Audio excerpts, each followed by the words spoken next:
Hi guys, good morning. Welcome to the bag show. All right. Originally we set out in February, a group of 4 with some additions and some retractions. We set out with goals, as you guys know from spring training, right? About developing new bags, more ergonomically correct, a little more safety, for us. So Z, I, Kim, Michelle, we had Nate sit in. We've had endless amount of support from you guys, and we'd like to thank you first to start that off.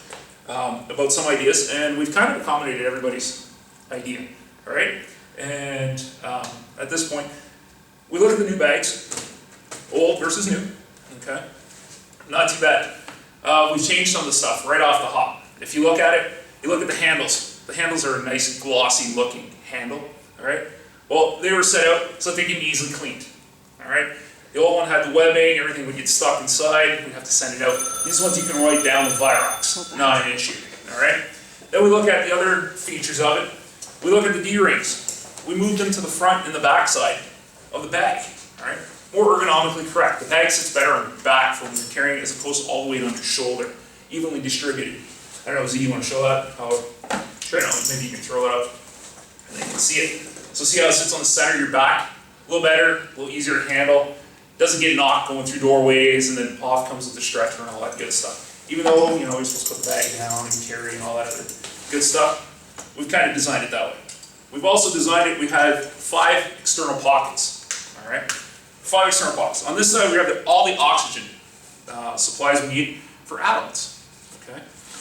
In the front, we've kept the IV bag in the front, the same as the other one, but we removed the pouch.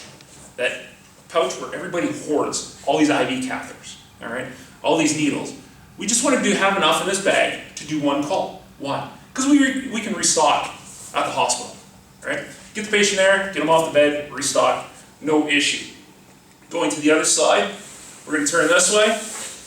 We have the sharps container. We moved the sharps container to the outside. Why? We were getting sick and tired as a group of having to reach inside the bag and have everybody's crud, junk, needles dropped inside, all right?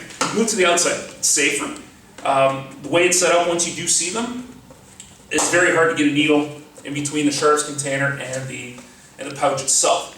Easy to close flat to keep it secure. And then we added another piece of security, which is the strap that goes over top to hold it in the bag. No problems, all right? Let's go and spin to the back side. The back side is our King LT pouch. All right, all your King LTs are in that pouch. Also in there are your spit hoods and your suction catheters, your 14 French through 18 French, as these show in here. All right, it's all the soft stuff. You kind of want to put it on the back of the bag, softer on the back when we do carry it, and it's moved to the outside. The whole concept and design was to work from the outside in. All right, on the top pouch is where we move the new symptom relief bag. All right, yes, it is bigger. All right, we have to agree it is bigger, as you can see, but it folds out nicely. We've developed it as a book style, all right, where you can open your book and read. Inside is everything you need for symptom relief to do one call, all right? Yes, the Pelican case is included inside the symptom relief bag, right, as you can see here. Well, this is management mandated. We also thought it was a good idea because it's safe. We're not going to drop it, we're not going to lose it. It's all contained inside one bag. Everything else in that bag is a standard, all right? We worked with the ministry standards for 2011. That was the latest publishing standard that we had to work with. And we've met all the requirements in this bag, all right? Now we're going to the inside, the core, all right? In the core, we see that we've developed, oops, let me help you here, pediatric pouch, all right? Inside here is all the equipment necessary for pediatrics. Your OPAs, your 2 masks, your nebulizer, your non-rebreather, and your 2 BVMs with a pediatric blood pressure cuff. All right, it's all the feed stuff. People are asking, do we have to lock this up? Should we lock it up so it doesn't have to be checked? We kind of voted as a group, no, you guys should be checking your equipment, and it has to be checked every once in a while, so why tag it up and close it? All right, that fits in this compartment. Okay, let's get that in there. Done. Then we moved on to the adult BVM, which stores nicely right here.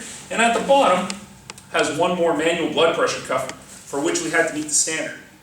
You can put an extra large BP cuff in there if you want, or a normal size BP cuff, but it sits at the bottom. It's protected and well insulated. All right. Then we have the narcotics kit for our ACP folk. Okay, it slides right in the center of the bag. It's well contained.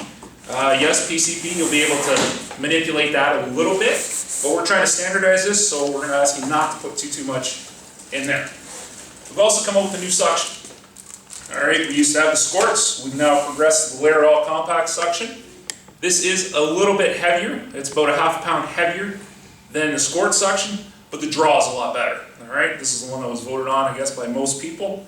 And we've accommodated this in this area here to keep it safe and secure, along with the tubing and possibly the extra suction canister. On the top, you have your NPAs, your OPAs all lined up, easy see. And then we've developed two pouches, one for your IV lines, and the other one for your saline bag, right? 500 minimum. That's what we carry in the bottom of the bags now, but we thought we'd move it to the top, even weight distribution, and keeps it from being broken or not able to see it or anything like that. So basically, in a nutshell, this is your primary bag.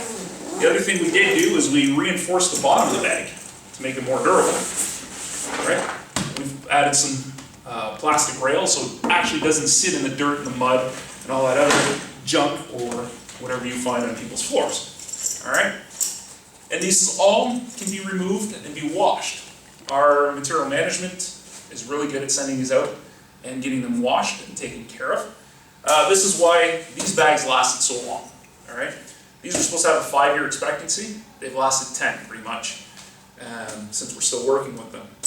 That's why we kind of went back to the same manufacturer with the same type of material. But this is a little more beefed up material. All right? It's virus resistant. It's got all the good stuff built into it. So hopefully you guys can appreciate these new bags when they do come out and give us your feedback. All right? emsbags.com or emsbags@countyofessex.on.ca for your feedback. Thanks, and this is the primary bag.